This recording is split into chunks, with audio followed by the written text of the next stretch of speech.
This is the New York State Museum Circus Bus. It was produced by Beech-Nut, which is based in Canajoharie. Hi, my name is Steve. I'm a curator at the New York State Museum, and today we're going to be taking a look at the Beech-Nut Circus Bus.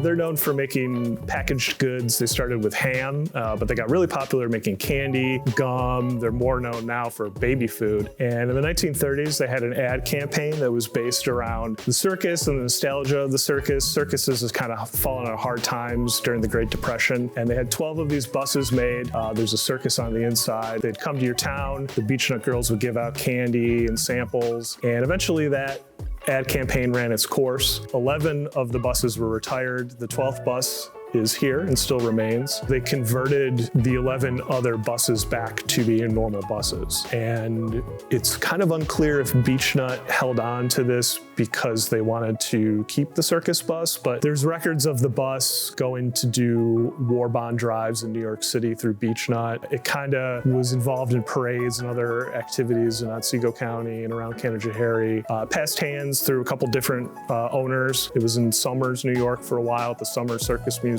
before it was purchased by a private collector, and it sat in a field.